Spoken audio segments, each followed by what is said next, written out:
Brooke Custis, and I'm the principal at Creekside Elementary School. Today is the last day of our Destination Acceleration program. We've had a wonderful summer. We've had anywhere between 50 and 100 kids each day. The program has ran for 5.5 weeks. We've seen a lot of growth in all of our children, ages pre-K up through 5th grade, and we hope that we've provided tremendous summer experiences for all of our students. Well, before the program started, our coordinator, Bethany Brawner, along with her husband, Alan Brawner, they've done a phenomenal job. They got input from the teachers and assistants that would be helping with theme weeks. So we've had Space Week, Around the World Week, Camping Week, Safari Week. And I think the kids have really enjoyed the themes that we've been able to tie in.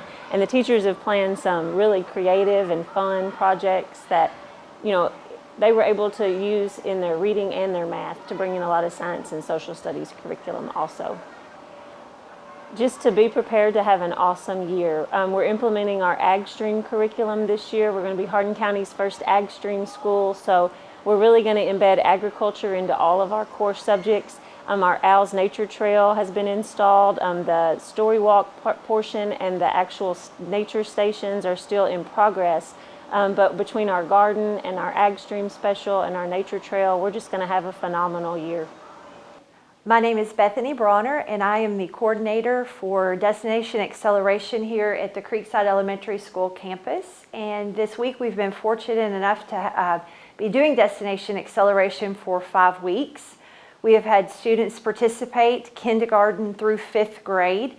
Some students have attended 1 week, some students have attended 2 weeks, and some students have actually attended all 5 weeks. Each of those weeks we had a field trip or a person to come in to share their experiences for the week that we were studying at the time. Students have had a fantastic time learning with their new friends and new classrooms, their new teachers. And we have really enjoyed this summer. We were so thankful that our students here at Creekside were able to participate in this wonderful educational opportunity. On Wednesday of this week, I got to take our students to the Elizabethtown Airport with the help of a really good friend and neighbor, Stanley Collins. He is a pilot for American Airlines who is now retired, and then he is also a private pilot at the airport. I've been studying ground school with him for quite some time, and we were able to surprise the children and take up our plane and also make a landing.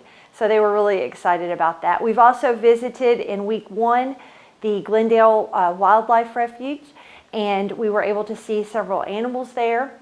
We've had Mr. Stanley came in on our 2nd week for Space Week, and he was actually able to fly his drones.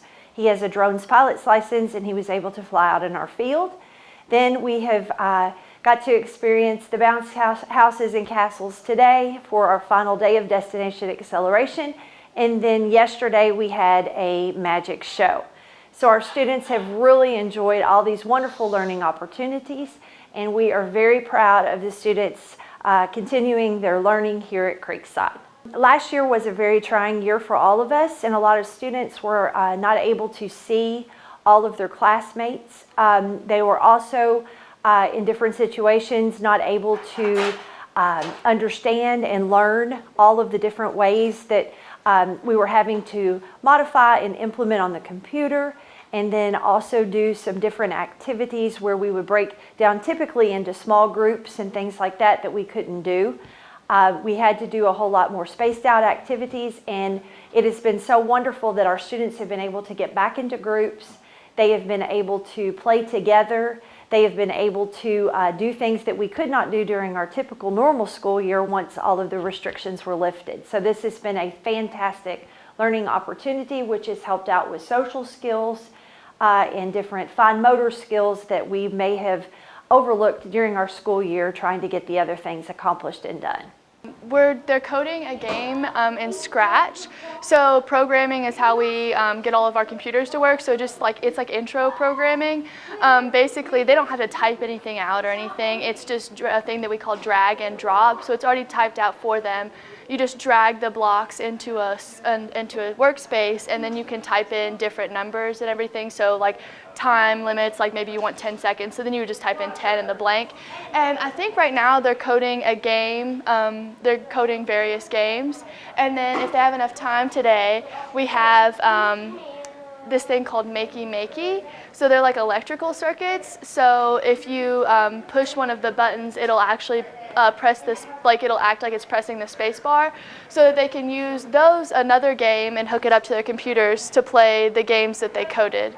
It's really beneficial, especially the science and math and engineering, we call it STEM, to get them started early. I know whenever I was a kid, I didn't even know what that was, and I'm really interested in it now. And I think that if I would have gotten to get a hold of it when I was younger, it probably would have it just opened up so many avenues for me, because I didn't even know about it. But hopefully now that these kids know about it, they'll go home and talk to their parents, and then they can learn about STEM, and that way they can learn about STEM careers and things that they can do in the STEM fields.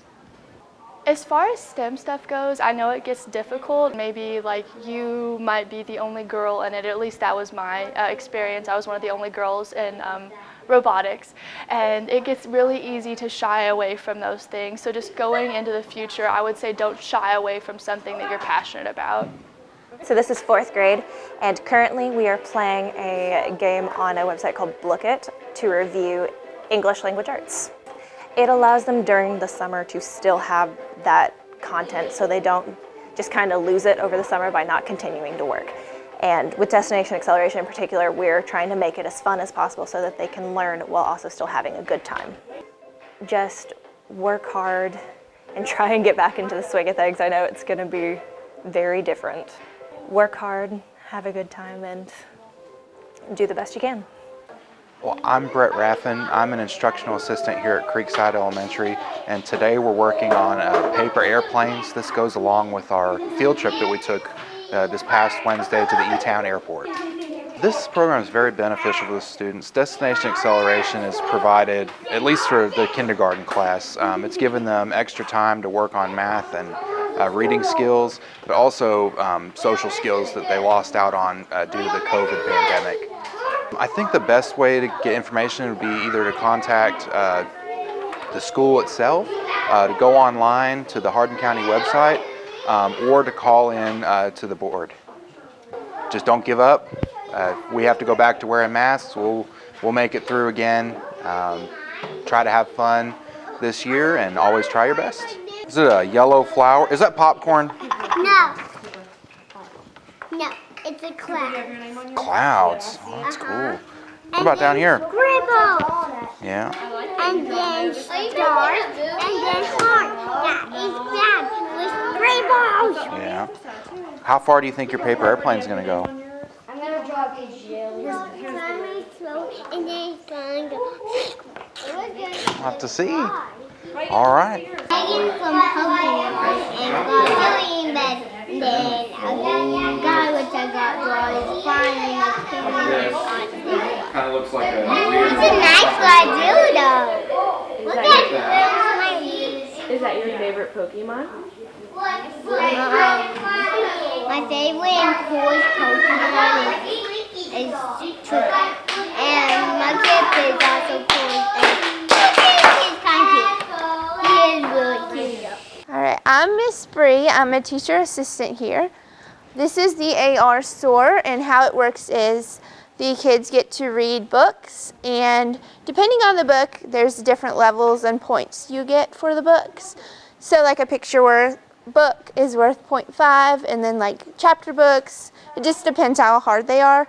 And every, I think, couple months or so, we have an AR store, and they get to spend their points, and they turn into money. So if they read enough for like 10 points, they get $10. And then there's different levels of prizes, and you get to come in and shop. Accelerated Reader is what AR stands for. You can read it here, and you can read it at home. It's just, you go through our Cub site, and you click on it in Student Links. And it's the first one, and they can read as much as they want at home. The teachers have a progress report they can reprint off about it has like a progress thing, and it shows them exactly what they read and how many points they have, and you can print it and all that. My advice would be keep reading, our AR store keeps getting better and better and more fun, so keep it up. That's what a magnifying glass does. It makes things that are super tiny really big, because magnify means to make bigger. Watch this. Like these numbers. Yes. Like these numbers are small. Yes. But boom, it's big now. Yes, it's big now. You're exactly right. So it helps you see those numbers a little bit better. So look here. Yes, I'll be right there, darling. So look at there. See how much bigger that is? So it kind of helps you see things that are super, super small, okay? And you see this whole circle right here? What would this one be? Is it a whole circle or a half circle? Oh, girl. How many pieces do we have when we do 2 half circles? Well, I just told you the answer, didn't I? How many pieces are there? 2. Wait a minute, we're going to break it again. So if we've got 1 piece, now we've got 2 pieces. Do we have one that has 3 pieces? Look at your circles. Do you have one that's broken into 3 pieces? Oh, girl, that's called thirds. So look here. If you put it together, what does it make? Does it make a square? Yeah. It makes a square? Look at that. What's that make? What is that? What's that shape called? I don't know. Circle. Makes a circle.